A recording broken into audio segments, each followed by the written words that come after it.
Good morning, 12th of March 21, Disruption 44 ITF, Collective Bargaining Agreements, International Bargaining Forums, I call them Collective Tariff Agreement, CTA, IBF, CBA, whichever.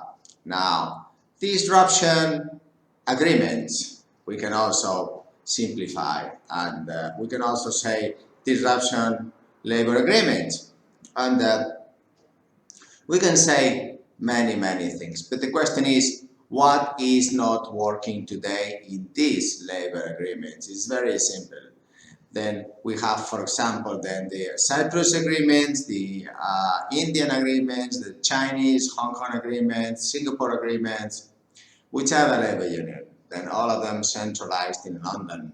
And then these have different deductions and columns, and all is very complicated because a lot of very intelligent people get involved in these very easy decisions of how to make complicated things very easy. No, let's do it the opposite. Let's do a very simple thing very complicated, and this is an agreement. Now, who pays these agreements? Ship owners. Now, how can ship owners react to this? By doing disruption agreements. And we are a specialist in doing this because my late father, Jose Candina, was a lawyer. He established in Philippines in the 70s the format that still is going on today in Amosup, in Poya.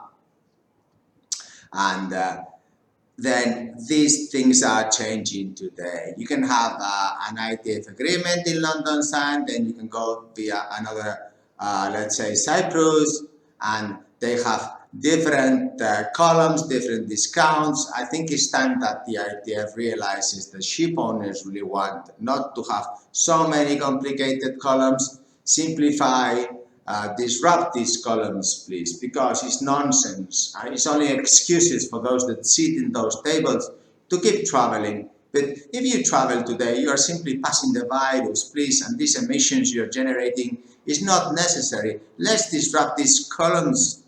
Simplify, please. We only need 4 columns, which is basic wage, overtime, leave, and then social bonus, because each country has a different social bonus. And all these, of course, have to comply with ILO minimum wages, but of course, the market is above this. So there is no point, whatever you write, if the market is above, is that?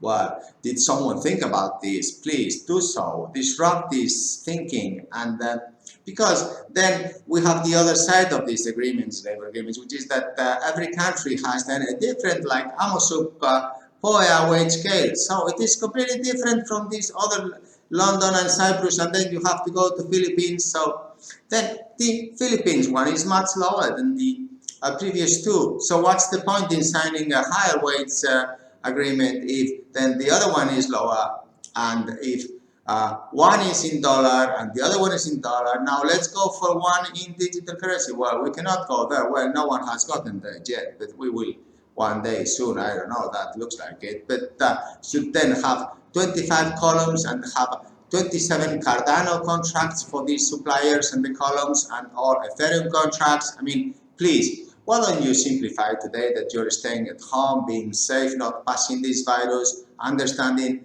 what I'm explaining today? Is it so difficult to disrupt these enlistment contracts and these collective bargaining agreements today? Because it is really nonsense what you're doing. We are signing one in London, another one in Cyprus or Hong Kong or Singapore or wherever, and then we are having the local. So the previous one we signed is really nonsense if the local is below the first two. Now, if the number 1 is above the number 2, then there is no point if the number 3 is below. So, I mean, this is a whole mess. Do you understand this video? Please go and disrupt these collective bargaining agreements. Please, ITF, why do we have to pay some welfare fund and these kind of deductions, those deductions? In Philippines, there is 40, 50 deductions. Why don't you simplify today? It's good for corporate social responsibility for ship owners. It's good for corporate social responsibility for maritime industry. is good for corporate social responsibility, transparency, that seafarer get the gross and the net weight, and it's very simple, but just 4 columns with the total weight. It's very simple, and the weight will be above the market probably. This is what is going on today. So why don't we simplify this and reduce these fees considerably so that we really improve this maritime industry? This is beneficial to all of us to disrupt this today, and the fees of ITF also from $330 to $33. Why not? Then perhaps we have more ships covered. Now it's 100,000 ships. So why don't we do this? And it's very important to understand that it's really a mess what you're doing today, because you have this London, then the Cyprus, and then you have the other one, and none of them match each other. And how can you match each other if you have 4 columns, you have 6 columns, and you have 20 columns Amazon Philippines? So, I mean, how can you match those three collective bargaining agreements? I mean, don't make me laugh, please.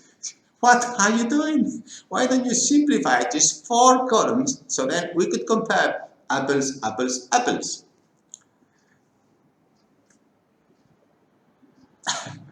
Yes, this is the last 60 years it has been like this. No one really realized that this disruption should be going on today. And then let's not talk about the insurance, please. I will leave this for later. I guess that it is perhaps too complicated putting another now. Another factor, constraint. Thank you very much indeed for your time. Goodbye. I hope you have liked this video. It's really funny one. Thank you.